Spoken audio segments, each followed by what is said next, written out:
सवाल पूछूंगा कि भिखारी और भिखमंगे में अंतर क्या है, बताना। जो सही उत्तर देगा उसे इनाम दिया जाएगा।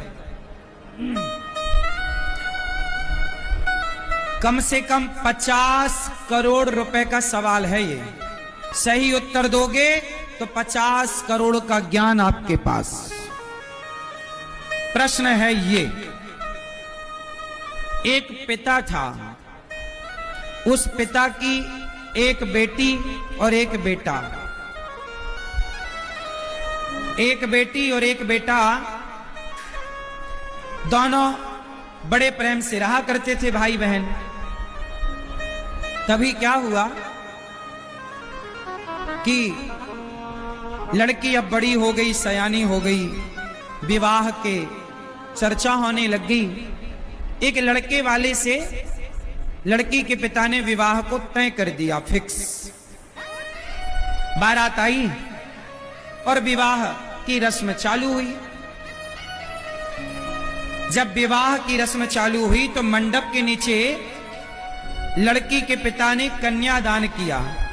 तभी लड़का ने बोला कि मुझे तो कार चाहिए, कार। क्या चाहिए? गाड़ी, 4 व्हीलर।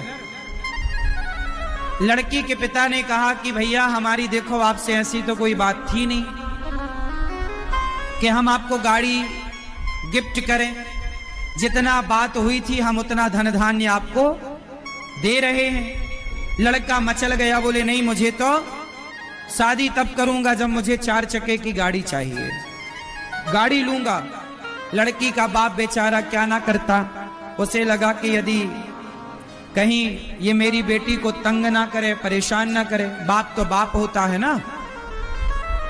उस बेचारे गरीब आदमी ने, वो सरकारी नौकरी में कोई छोटा मोटा काम करता था, 15-20 हजार रुपए महीना उसे जो मिलता रहा होगा, पुरानी बात है। छोटा सा उसका घर था, कर्जा लेकर के उसने, सरकारी लोन लेकर के उसने घर बनाया था कि भाई चुकाता जाऊंगा। अब लड़की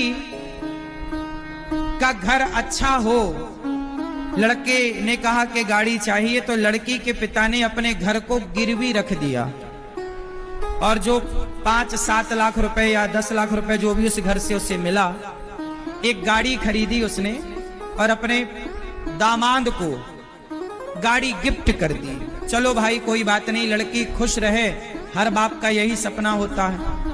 कई बाप ऐसे होते हैं जो बेटी के ब्याह में अपना घर भी बेच देते हैं। उनमें से एक बाप वो था, उसके पास कुछ और था नहीं तो घर ही गिरवी रख दिया। कोई जमीन जायदाद थी नहीं, प्लॉट था नहीं, इनकम सोर्स बहुत ज्यादा कुछ था नहीं, रिश्तेदारों से मांगता तो कितना कोई देता, पर गाड़ी उसकी आई और उसने अपना घर गिरवी रख दिया और गाड़ी दे दी। लो भैया, शादी हो गई। एक दिन वो लड़का गाड़ी चला रहा था, पत्नी को बिठाला है, वो गाड़ी बहुत तेज चला रहा था। पत्नी बोली जरा धीरे चलो, धीरे चलो। पति तो अब दहेज की मिली गाड़ी, उसमें तो भगाए जा रहा। वो सामने कोई मंदिर था तो एक भिखारी मंदिर की तरफ सड़क पार करके जा रहा था। अचानक भिखारी आ गया तो इसने ब्रेक में पांव रखा, गाड़ी बहुत तेज थी, घिसटती हुई गाड़ी उस भिखारी के पास जाकर खड़ी हो गई। वो भिखारी जो था ना, अपाहिज था, एक पांव टूटा था, बैसाखी लेके चल रहा था, सड़क पार कर रहा था।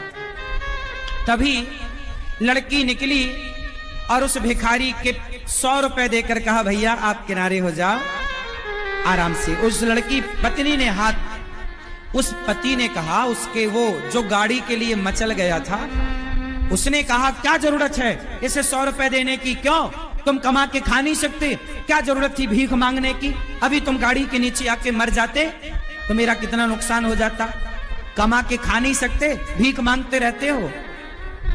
तब उस लड़की ने कहा पति से, महाराज पति देवता, स्वामी जी इसे मत डांटो, ये तो बेचारा अपाहिज है, इसका तो पांव नहीं है, तो भीख मांगना इसकी मजबूरी है, पर आपके तो दोनों पांव थे, फिर भी तो मेरे पिता से आपने भीख मांगी ना मंडप के नीचे। आपके तो दोनों पांव हैं, तो आपने मेरे पिता से तो भीख मांगी ना गाड़ी की। अब बताओ भिखारी कौन है? वो जो मजबूरी के कारण मांग रहा है, या ये इसकी तो कोई मजबूरी नहीं थी ना? क्यों मांगी तुमने भीख? क्यों तुमने दहेज मांगा? चलो लड़की का बाप तो अपनी मर्जी से देता ही है जो देता है। अच्छे रिश्ते बनाओ, अच्छी लड़की अच्छे लड़के चुनो, पैसे को रिश्तों के बीच में मत लाओ। जब से पैसा आया है रिश्तों के बीच में, तब से पैसा पाकर भी रिश्ते नहीं चल रहे हैं। है तो इतना पैसा लोगों के पास, मनमाना दहेज मिल भी रहा है, फिर भी तो रिश्ते नहीं निभ रहे हैं। क्योंकि रिश्ते विश्वास पर चलते हैं, रिश्ते भरोसा पर चलते हैं, रिश्ते समर्पण से बनते हैं, पैसे से नहीं बनते। और आजकल के रिश्ते पैसे से बनाए जाते हैं। मैं नौजवान दोस्तों से एक सवाल करना चाहता हूं, बताओ आपने इतनी पढ़ाई की, आप इतने योग्य बने, और इतना पढ़ लिख कर भी आप यदि अपने ससुर से भीख मांग रहे हैं, तो इतना पढ़ लिख के भी अरे तुम्हें गाड़ी का शौक है तो अपनी मेहनत करके कमाओ ना, और अपनी मेहनत की कमाई गाड़ी में अपनी पत्नी को बिठाओ। ससुर साहब की गाड़ी में क्यों बिठाना है? अरे टुकड़ों पर तो कुत्ते पलते हैं, शेर तो अपना शिकार खुद ढूंढता है। तुम मर्द हो तो पत्नी के पैसों में क्यों पल रहे हो? ससुर की गाड़ी पर घूमने में तुम्हें शर्म नहीं आती कि ससुर की गाड़ी में चल रहे हैं? वो गाड़ी ससुर की है, तुम तो केवल ड्राइवर हो। अरे साहब नमक रोटी खाओ, स्वाभिमानी बनो, पत्नी को अपनी कमाई से खिलाओ। अब मैं कहता हूं 4 चक्के की गाड़ी मत खरीदो, तुम्हारी हैसियत नहीं है, तुम 2 चक्के की खरीद लो। तुम साइकिल खरीदो पर अपनी मेहनत से खरीदना। 100 रुपए की साड़ी देना पत्नी को, पर अपनी कमाई के पैसों की साड़ी देना।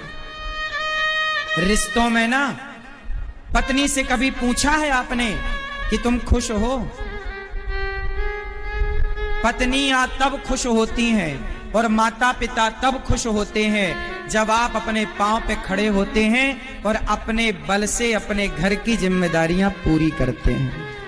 तब माँ बाप भी खुश होते हैं कि मेरा बच्चा योग्य हो गया, और पत्नी भी प्रसन्न होती है कि हाँ मेरा पति मुझे कमा के खवा सकता है, मेरे पति के अंदर गुण है। वो पत्नियां बेचारी परेशान हैं जो पति कहता है कि जाओ बाप के घर से ये मांग लाओ। कितने पुरुष हैं जो पत्नी को टॉर्चर करते हैं कि जाओ तुम ये दहेज लाओ, ये मांग के लाओ। अरे तुम निकम्मे हो, तुम्हारी रगों में खून है कि पानी है? दहेज लेना सही है कि गलत है? उत्तर दो। तो काहे लेते हो बिहार वासियों? तुम ही तो लेते हो सबसे ज्यादा, और कह रहे हो गलत है गलत है गलत है, और तुमने रख लिया है माल।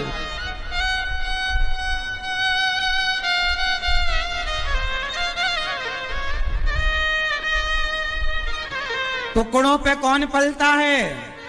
जोर से। टुकड़ों पर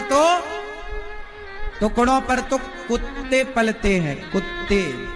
शेर तो अपना शिकार, हाँ तो शेर बनोगे कि कुत्ता? कुत्ते बनोगे। तो दहेज लेने वाले कौन हैं? दहेज लेने वाले जोर से